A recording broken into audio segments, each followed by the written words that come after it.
നമസ്കാരം പ്രിയമുള്ളവരെ, എല്ലാവർക്കും ഒരിക്കൽ കൂടി എൻ മീഡിയയിലേക്ക് ഹാർദമായ സ്വാഗതം.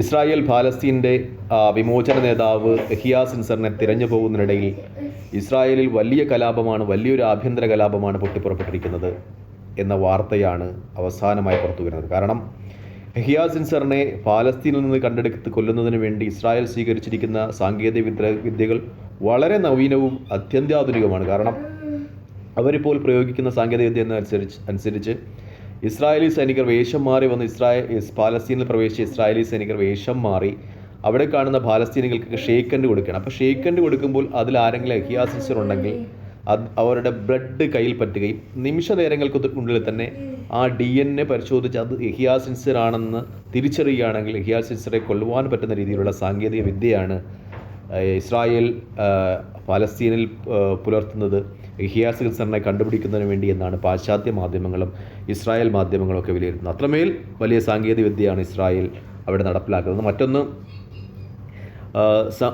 അന്തർഭാഗങ്ങൾ ഭൂഗർഭത്തിൽ എവിടെയെങ്കിലും മനുഷ്യൻ്റെ സാന്നിധ്യമുണ്ടെങ്കിൽ അത് കണ്ടുപിടിക്കാൻ തക്ക വിധമുള്ള സാങ്കേതിക വിദ്യകളും ഇസ്രായേൽ ഉപയോഗിക്കുന്നുണ്ട്. ഏതെങ്കിലും ഭാഗത്ത് ഭൂഗർഭപാതയുടെ ഏതെങ്കിലും ഭാഗത്ത് യഹിയ സിൻസർ ഒളിച്ചിരിപ്പുണ്ടെങ്കിൽ അദ്ദേഹത്തെ കണ്ടുപിടിക്കുന്നതിന് അത് മനുഷ്യ സാന്നിധ്യമുണ്ടെങ്കിൽ പീപ്പ് ശബ്ദം കേൾക്കുന്ന രീതിയിലുള്ള സാങ്കേതിക വിദ്യയും ഇസ്രായേൽ ഉപയോഗിക്കുന്നുണ്ട് എന്നതാണ് പുറത്തു വരുന്ന വാർത്തകൾ. രണ്ട് മാർഗ്ഗങ്ങൾ: ഒന്ന്, ഷേക്ക് ഹാൻഡ് കൊടുത്ത് അതിൽ നിന്ന് ഷേക്ക് ഹാൻഡ് കൊടുക്കുന്ന ആളുകളുടെ ബ്ലഡ് ഇസ്രായേലി സൈനികരുടെ കൈകളിൽ പറ്റുകയും അത് പരിശോധിച്ച് DNA ടെസ്റ്റ് നിമിഷങ്ങൾക്കുള്ളിൽ തന്നെ പരിശോധിച്ച് അത് യഹിയ സിൻസർ ആണെങ്കിൽ അദ്ദേഹത്തെ വകവരുത്തുന്നതിനുള്ള ഒരു സാങ്കേതിക വിദ്യയും, അന്തർഭാഗത്ത് എവിടെയെങ്കിലും യഹിയ സിൻസർ ഒളിച്ചിരിക്കുകയാണെങ്കിൽ അത് ബീപ്പ് ശബ്ദം കേൾക്കുന്ന റഡാറുകൾ ഉപയോഗിച്ച് അദ്ദേഹത്തെ വകവരുത്തുവാനുള്ള മാർഗവുമാണ് ഉപയോഗിക്കുന്നതെന്നാണ് പുറത്തു വരുന്ന റിപ്പോർട്ടുകൾ. യഹിയ സിൻസർ മിക്കപ്പോഴും സ്ത്രീ വേഷങ്ങൾ ധരിച്ച് സ്ത്രീകളുടെ ഇടയിലൊക്കെയാണ് താമസിക്കുന്നതെന്ന് മൊസാദും പാശ്ചാത്യ മാധ്യമങ്ങളൊക്കെ പറയാറുണ്ട്. അദ്ദേഹം ഒരിക്കലും സാങ്കേതിക വിദ്യകൾ ഉപയോഗിക്കുന്നില്ല, ഫോൺ ഒന്നും ഉപയോഗിക്കുന്നില്ല. ഫോൺ ഉപയോഗിച്ചാലല്ലേ അദ്ദേഹത്തിൻ്റെ IP അഡ്രസ്സൊക്കെ ട്രേസ് ചെയ്ത് പിടിച്ച് അദ്ദേഹത്തെ കൊല്ലാൻ കഴിയും. പക്ഷേ അദ്ദേഹം ഫോണൊന്നും ഉപയോഗിക്കുന്നില്ല. കത്തുകൾ, പഴയ രീതിയിൽ കത്തുകൾ ഒരു സ്ഥലത്ത് നിന്ന് അദ്ദേഹത്തിൻ്റെ ദൂതന്മാർ വഴി എന്തെങ്കിലും പറയുവാനുണ്ടെങ്കിൽ, അദ്ദേഹത്തിൻ്റെ അനുയായികൾക്ക് പറയാനുണ്ടെങ്കിൽ അത് കത്ത് വഴി കൊടുത്തുവിടുകയാണ് ചെയ്യുന്നതെന്നാണ് പറയുന്നത്.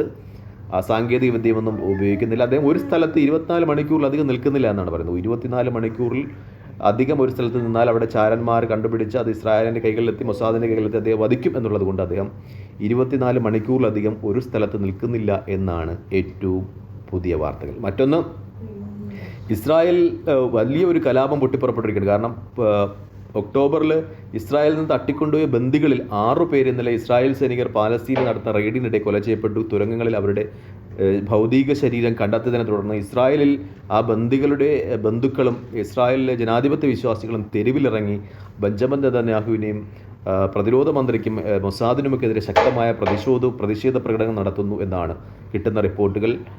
ടെല്ലവീവിൻ്റെ വീതികളിലാകെ ഇസ്രായേൽ പ്രധാനമന്ത്രി വിരുദ്ധ മുദ്രാവാക്യങ്ങളാൽ നിറഞ്ഞു നിൽക്കുന്നു എന്നാണ് ഏറ്റവും ഒടുവിൽ കിട്ടുന്ന റിപ്പോർട്ടുകൾ.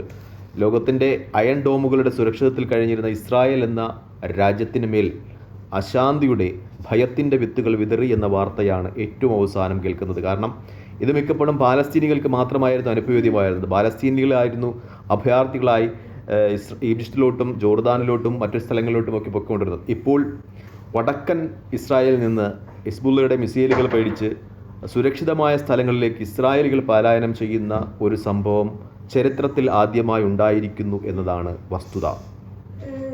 ലോകത്തിലെ അയൺ ഡോമുകളുടെ സംരക്ഷണതയിൽ സുരക്ഷിതമായി കഴിഞ്ഞിരുന്ന ഇസ്രായേൽ എന്ന രാജ്യത്തിനു മേൽ അശാന്തിയുടെ ഭയത്തിൻ്റെ വിത്തുകൾ വിതറുവാൻ ഹിസ്ബുള്ളയ്ക്കും ഹമാസിനും ഒക്കെ കഴിഞ്ഞു എന്നാണ് വിലയിരുത്തൽ.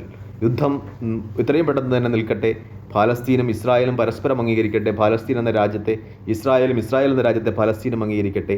സമാധാനത്തിൻ്റെ നാളുകൾ പുലരട്ടെ എന്ന പ്രാർത്ഥനയോടെ നിർത്തുന്നു. നന്ദി, നമസ്കാരം, ജയ് ഹിന്ദ്.